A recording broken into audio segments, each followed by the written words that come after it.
Hello guys, in this video I will show you how to fix Snapchat camera black screen. Firstly, you need to know that there is an option to get up to this solution. What you need to do, you need to get off from your Snapchat and you need to go for your Play Store.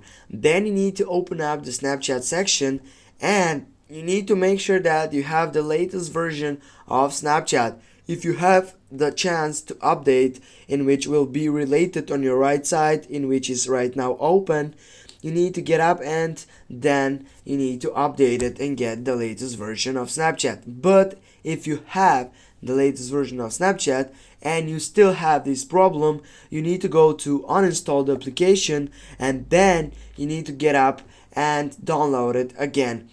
I hope you guys get hopes to helps you, and thanks for watching. Don't forget to hit that like and share the video. See you soon guys.